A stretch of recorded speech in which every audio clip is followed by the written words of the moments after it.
Assalamualaikum warahmatullahi wabarakatuh. Halo saudara, apa kabar Anda di rumah? Semoga sehat dan jauh dari COVID-19. Ya, Alhamdulillah dialog spesial kembali hadir mengisi ruang istirahat Anda di rumah. Dan kali ini kami sudah menghadirkan seorang narasumber yang punya track record luar biasa dan tentu saja menjadi sebuah kebanggaan bagi masyarakat Lampung Tengah memiliki wakil seperti beliau. Beliau adalah Pak Kadek Joko Supriyatin, Ketua Komisi 2 DPRD Lampung Tengah. Selamat siang, Assalamualaikum Pak Kadek. Selamat siang, Assalamualaikum warahmatullahi wabarakatuh. Oke, baik. Dan bagaimana kabar Anda di masa-masa pandemi ini? Gimana cara kerja Anda di parlemen? Kabar baik.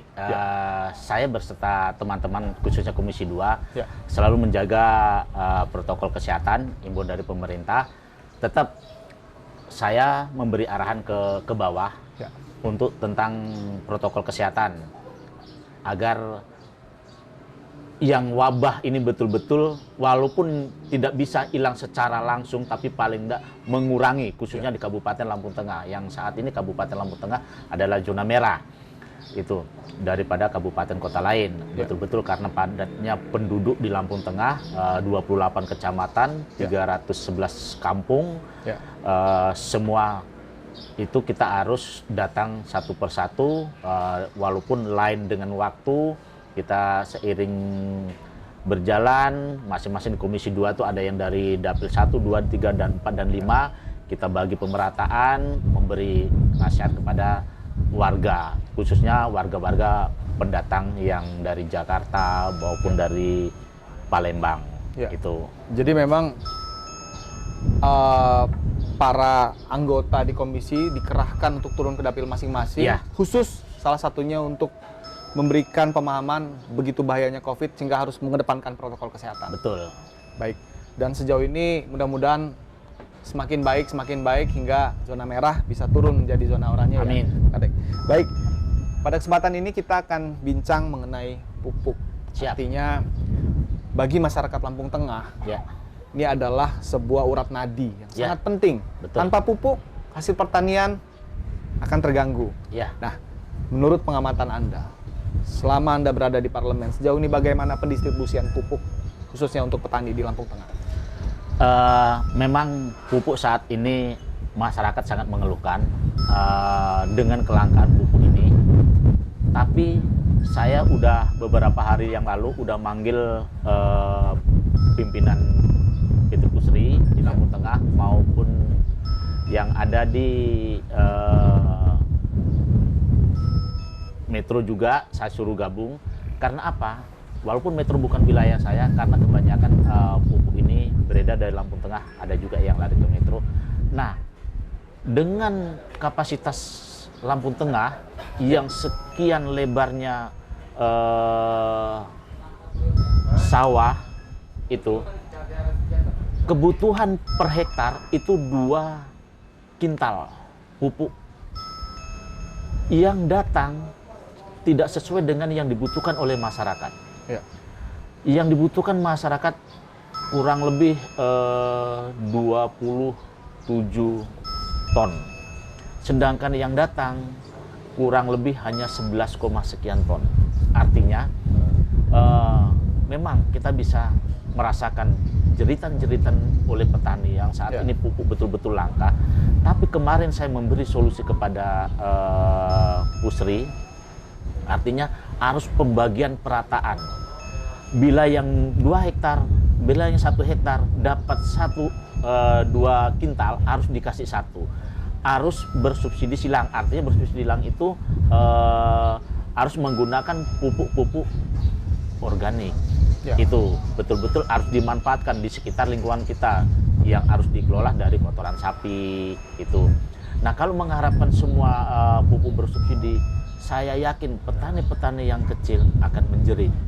Itu karena saya ingin menciptakan suasana di Kabupaten Lampung Tengah khususnya itulah Satgas Pupuk. Baik, biar ada pemerataan satu sama lain. Karena apa? Yang mempunyai duit banyak bisa menebus pupuk seenaknya aja.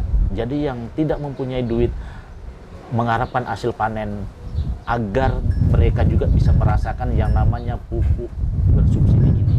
Gitu. Baik, jadi ini persoalan sudah sangat krusial karena memang tadi Anda sampaikan bahwasannya banyak kebutuhan pupuk 27 ton, sementara yang turun hanya 11 sekian ton. Artinya apakah ini tidak dilakukan pendataan di awal, jadi sehingga jumlah kebutuhan itu akan disesuaikan, pengirimannya akan disesuaikan dengan kebutuhan? Atau memang ternyata setiap kabupaten atau khususnya Lampung Tengah memang Pusri tidak bisa memenuhi 100% kebutuhannya? Ada apa sebenarnya kondisinya? Memang untuk Lampung Tengah itu memang dari dulu tidak akan bisa terpenuhi untuk kebutuhan Lampung Tengah. Karena saya tanya pimpinan Pusri, itu memang udah ada kuotanya masing-masing tiap kabupaten kota itu. Jadi saya menyarankan sama masyarakat itu jangan terlalu mengharapkan yang kita belum bisa tersentuh itu. Gunakan pupuk lokal, kita kelola, kotoran dari sapi kita gunakan itu sebaik mungkin. Juga hasil panen juga yang menggunakan pupuk lokal organik sangat bagus saya lihat. Nah, itu sangat bagus, tidak kalah dengan pupuk subsidi ini, pupuk bersubsidi. Cuma kadangkala warga itu memang keluh, ya Pak, yang punya sapi bisa, yang enggak, ya artinya kita bisa melalui perusahaan-perusahaan penggemukan sapi bisa kita minta atau kita beli secara bertahap atau berkelompok itu. Baik. Dewan apakah sudah ada langkah, artinya sudah mencoba menghubungkan, memfasilitasi antara aspirasi tadi terhadap perusahaan-perusahaan penggemukan untuk apa bisa dibeli kotorannya kemudian diolah bersama, itu kan artinya harus ada kelompok-kelompok, Pak Kadek. Betul. Nah, sudah sejauh mana upaya Dewan untuk membantu petani yang tidak punya sapi tadi? Nah, kemarin saya 1 minggu yang lalu udah manggil Dinas Pertanian sama Dinas Peternakan. Artinya teman-teman udah siap menemukan antara petani sama pengusaha-pengusaha yang mempunyai sapi itu. Nanti akan dibagi kelompok mana yang betul-betul memerlukan dan dapat pupuk sedikit, mereka akan diupayakan terlebih dahulu. Ya, dan berhasil tidaknya nanti program fasilitasi tadi itu tergantung juga dengan validitas data yang dimiliki oleh dinas. Nah, menurut Dewan sendiri, apakah sejauh ini dinas sudah punya data yang konkret? Artinya di kecamatan A ada sekian ratus petani yang tidak punya sapi, sementara sekian sisanya itu mampu membeli pupuk subsidi atau punya sapi. Artinya data-data seperti itu apakah Anda lihat sudah dimiliki oleh dinas terkait? Kalau data itu memang sampai saat ini saya belum melihat data itu. Tapi saya bersama beberapa teman tahun yang lalu, saya tetap ada di Komisi 2, itu pernah saya datangi hampir tiap kecamatan mempunyai ada bos-bos pengusaha yang mempunyai kandang-kandang sapi. Nah, hampir di setiap kecamatan di Lampung Tengah ya, kecamatan Kabupaten Lampung Tengah. Makanya Lampung Tengah itu bisa dikatakan lumbung pangan. Itu. Jadi artinya kalau hampir di setiap kecamatan ada pengusaha yang penggemukan sapi, tinggal menyalurkan aja nih antara masyarakat yang membutuhkan kotorannya dengan pengusaha tadi, dan itu difasilitasi dinas terkait. Betul. Dan ini kapan rencananya akan dipertemukan? Rencana saya mungkin pertengahan bulan depan itu.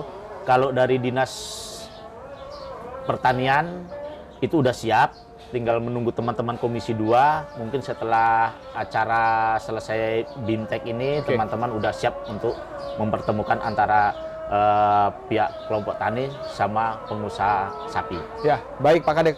Semoga tadi yang direncanakan bisa berjalan dengan mudah. Amin. Ya.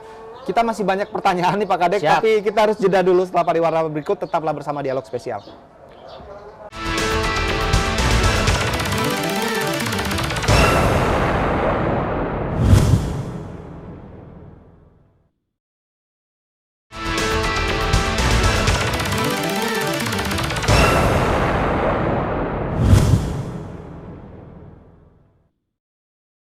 Ya, saudara, terima kasih Anda masih menyaksikan dialog spesial bersama Ketua Komisi 2 DPRD Lampung Tengah, Bung Kadek Joko Supriyatin. Bung, tadi Anda sampaikan bahwasannya pendistribusian pupuk ini terkadang masih klasik persoalannya. Artinya petani yang punya modal lebih besar itu cenderung mendapatkan lebih banyak jatah. Sementara mereka yang bergantung pada hasil panen itu tersingkirkan. Nah, bagaimana DPRD sendiri menyikapi ini dan upaya-upaya apa yang sudah dilakukan dan akan dilakukan? Terima kasih. Itulah rencana saya mau bentuk Satgas masalah pupuk ini. Kalau itu tidak akan dibentuk, sampai kapanpun tetap akan kayak gini aja. Mana yang menjadi cukong itu yang lebih berkuasa. Dan cukong itu mempunyai saudara, mempunyai ladang, persawahan yang lebih lebar, itu yang akan diutamakan. Tidak mementingkan orang-orang yang betul-betul di bawah. Sementara ini orang-orang yang di bawah sering nemuin saya, Pak, kok pupuk kayak gini sih? Saya tahun kemarin saya dapat setengah kintal. Ini jangankan setengah kintal, 1 kilo pun saya nggak dapat. Nah, itu. Nah, artinya saya merasa merintih betul lihat-lihat saudara-saudara kita yang di bawah.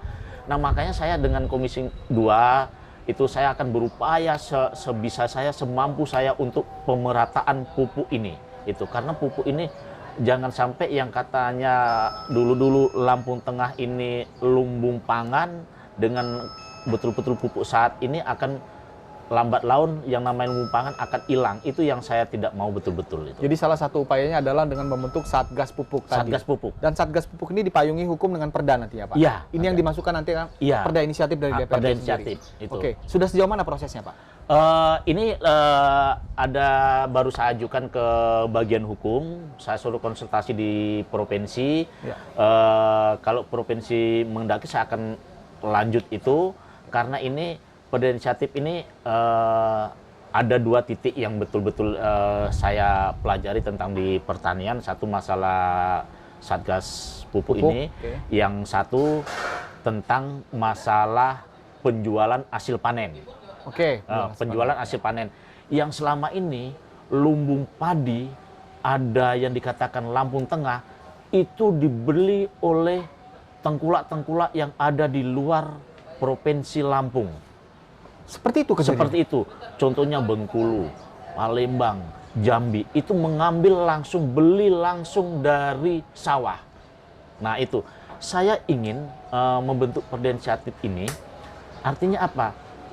Pembeli-pembeli dari luar itu tidak saya izinkan membeli gabah yang ada di Kabupaten Lampung Tengah, tapi membeli beras. Membeli beras. Dan gabah itu dari petani harus dijual ke Bulog. Bulog itu berhak membeli apabila dia udah mempunyai nomor register di Ketahanan Pangan Kabupaten Lampung Tengah. Apabila belum, tidak akan diizinkan untuk menampung yang namanya gabah bertonton. Itu. Jadi memang ada kendala tersendiri dari jalur birokrasinya agak panjang, Pak, untuk dijual. Makanya masyarakat atau petani lebih cenderung langsung memilih tengkulak yang datang. Tengkulak yang datang, itu. Nah, begitu saat kita musim kemarau, nah petani ini yang kemarin punya padi kan menjerit, harga beras kok menaik. Nah, itu saya tidak mau menghendaki gabah ini dibeli langsung oleh tengkulak ke sawah langsung, tapi harus disetorkan ke bulog-bulog. Tetap harus prosedur ke bulog. Prosedur ke bulog. Nah, mereka bulog inilah yang akan menggiling padinya. Berarti orang dari luar tuh saya harapkan harus membeli berupa padi, bukan lagi gabah itu. Silakan Anda beli, tapi padi. Tapi padi. Dan upaya DPRD sendiri melindungi petani dari tengkulak ini dengan perda inisiatif. Dengan perda inisiatif itu. Tapi Pak Kadek, kalau menunggu perda kan prosesnya ada proses yang lumayan lama. Ada nggak upaya-upaya misalnya dengan peraturan bupati sementara atau apalah kita dorong seperti itu? Nah, ini kan karena kita di Lampung Tengah ini baru aja pemilihan pilkada, dan baru juga Pak Musa sama Pak Ardhito baru dilantik. Sampai saat ini saya juga belum ada komunikasi sama beliau. Mungkin nanti setelah semua berjalan, mungkin Pak Musa sama Pak Ardito sudah membenahi situasi bawahannya, mungkin saya akan merapat untuk membicarakan ini agar mengeluarkan sifatnya sementara, tapi sambil Komisi 2 ini berjalan untuk membenahi perda inisiatif ini. Iya, gitu. Karena jika tidak segera diambil tindakan, ya makin kasihan untuk petani kita, Pak. Betul, karena saat ini petani itu menjerit satu kelangkaan pupuk, kedua begitu panen hasilnya harganya anjlok. Nah, saya berpikir sama teman-teman Komisi 2, apa yang harus kita ambil langkah untuk saudara-saudara kita sebagai petani, karena Lampung Tengah kebanyakan penghasilan adalah petani. Jangan sampai hasil sawah mereka yang bercocok tanam padi itu dijual dengan harga murah gitu aja, tidak sesuai dengan mereka beli pupuk yang saat ini langka. Dan ini sudah berlangsung bertahun-tahun tanpa banyak berbuat ya Pak ya? Iya. Jadi dengan perda inilah harapan kita.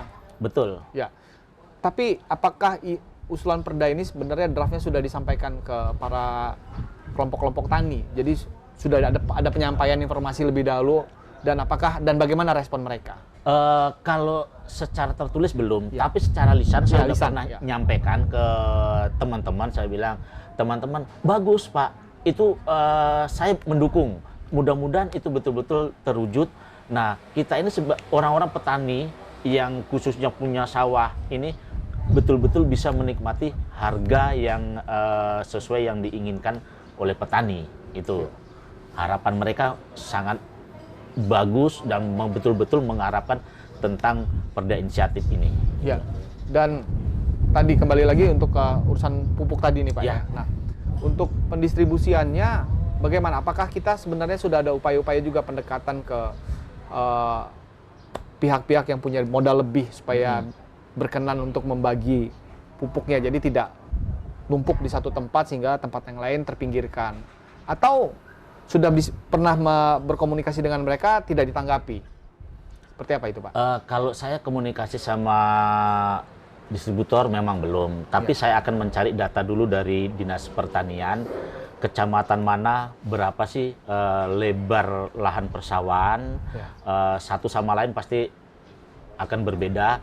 Nah, dari situ kita baru tahu kebutuhan pupuk tiap kecamatan itu berapa. Nah, di situ.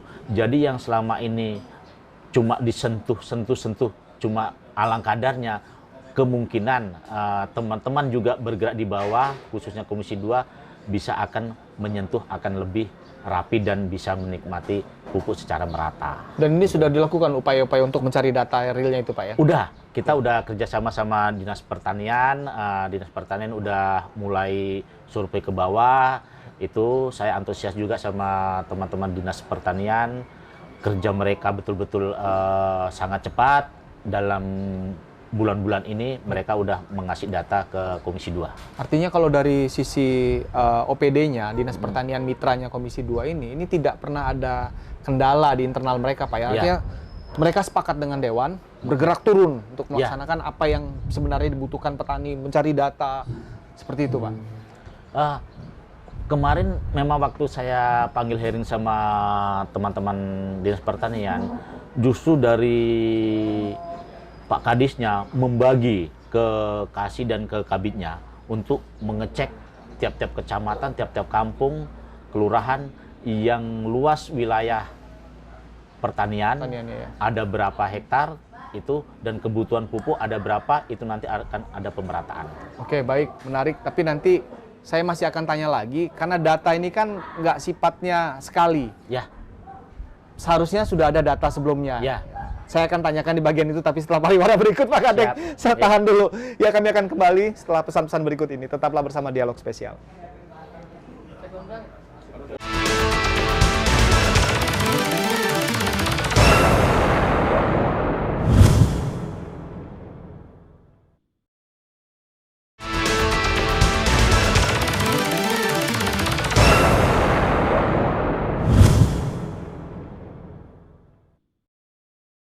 Baik saudara, seperti janji saya tadi, kita lanjut bicara mengenai pupuk, bicara mengenai hasil pertanian yang dijual dengan baik, dengan sesuai aturan yang berlaku, dan masih dengan Pak Kadek. Pak Kadek, ini tadi kita bicara data. Data ini kok sepertinya baru mau disiapkan sekarang, atau sebenarnya dari dulu sudah ada data tapi tidak pernah diupdate? Seperti apa kondisi realnya, Pak? Memang saya tidak mencampuri urusan-urusan teman-teman yang dulu. Ya. Artinya saya setelah duduk jadi DPR ini, saya ada di Komisi 2, betul-betul saya pahami tentang masalah sesuai dengan mitranya, satu persatu. Ternyata yang sangat asik masalah di Dinas Pertanian, masalah kelangkaan pupuk, masalah masih banyak persoalan yang belum terpecahkan. Belum terpecahkan. Kedua, masalah hasil panen mereka tidak sesuai harga jualnya itu. Makanya mitra saya ini Dinas Pertanian, saya ajak koordinasi, dan teman-teman di Dinas Pertanian antusias untuk menyambut dengan adanya program-program Komisi. Baik, berarti Pak Kadek, jika demikian kondisi realnya, ternyata Bapak akan bekerja dari awal ini. Ya. Dari babat alas nih artinya kan ya, dengan program ini, gebrakan dari Komisi 2 nih luar biasa artinya. Ya. Kita mau susun perda, kita lihat cek lapangan, lalu kita minta mitra kerja kita untuk menyiapkan data, sehingga nanti kebijakan yang diambil akan sesuai dengan data yang ada gitu kan Pak. Dan sejauh ini, semangat OPD pun sejalan dengan semangat dari Komisi 2. Lalu, apalagi nih yang harus dilakukan nih? Ini semuanya sudah ada formatnya nih Pak. Jadi sekarang tinggal apa lagi nih yang harus dilakukan nih? Yang digencarkan ini? Kalau masalah pertanian ya memang itu tadi. Saya dua harus pokok gencarkan, itu tadi ya? Dua pokok itu. Terus hasil panen mereka sesuai dengan harapan mereka. Jangan sampai mereka itu menjerit berkelamaan.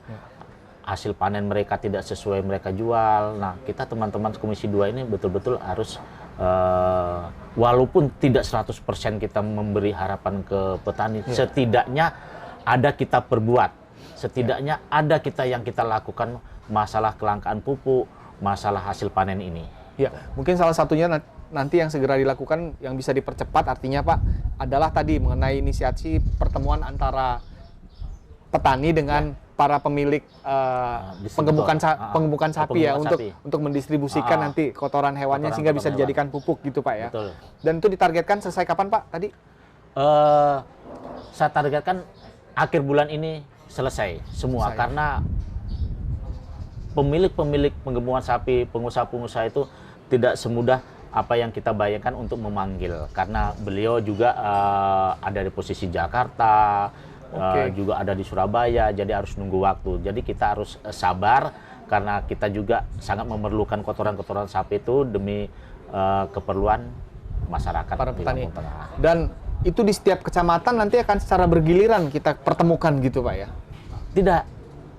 Untuk polanya pengusaha bagaimana? Langsung jadi satu. Pengusaha jadi satu, Jadi satu, nanti diwakili oleh kelompok-kelompok tani.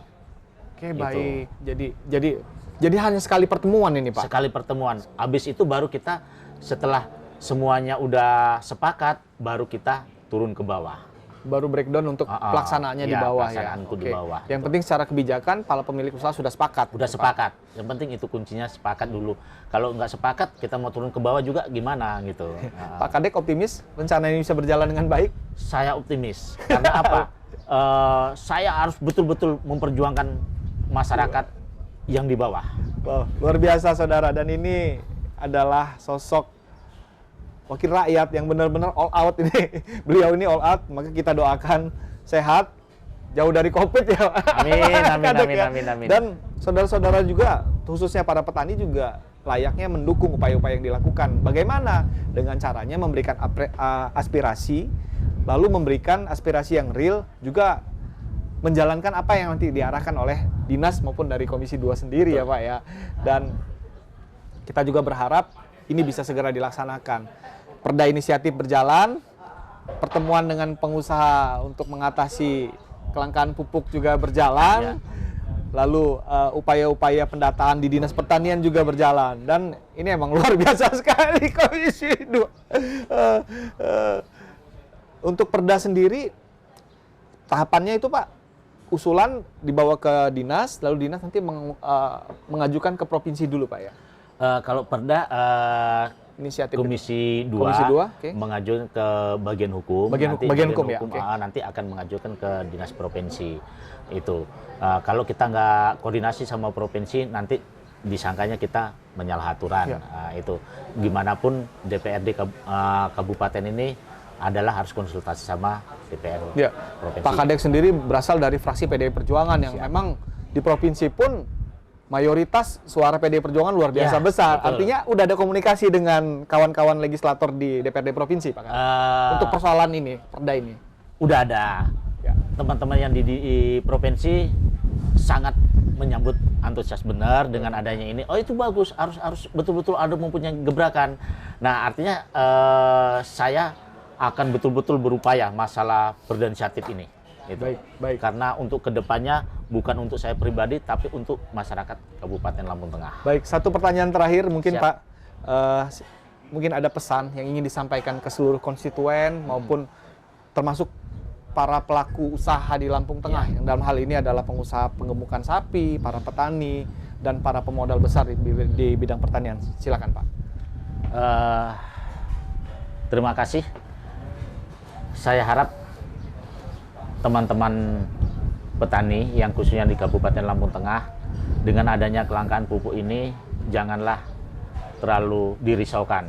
Kita mencari langkah-langkah ke depan. Kita bisa bikin pupuk organik dari kotoran sapi di lingkungan teman-teman sekalian, dan saya akan komunikasi sama pengusaha-pengusaha besar agar yang selama ini tidak pernah tersentuh oleh kotoran sapi, mungkin melalui kelompok-kelompok petani, kita bisa bikin pupuk organik, bisa untuk di pemerataan yang selama ini kekurangan pupuk bersubsidi itu. Dan saya juga berharap sama pemerintah Kabupaten Lampung Tengah untuk kegiatan ini harap betul-betul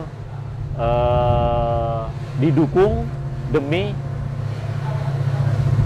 yang namanya lumbung padi di Lampung Tengah akan terjaga untuk selama-lamanya. Itu harapan saya. Luar biasa sekali Pak Kadek. Dan saudara, demikian akhir dari dialog spesial kita kali ini. Semoga apa yang sudah kami bahas tadi memberikan manfaat untuk Anda semua. Dan ingat, pesan Pak Kadek tadi bahwasanya jangan khawatir petani, karena DPRD Komisi 2 akan segera memperbaiki keadaan di Lampung Tengah dengan usulan perda inisiatif, juga langkah-langkah yang sudah dibahas tadi. Baik, saya Deki Oktoria undur diri dan kami akan kembali dengan dialog spesial berikutnya. Tetap menyaksikan Tegar TV. Terima kasih. Wassalamualaikum warahmatullahi wabarakatuh.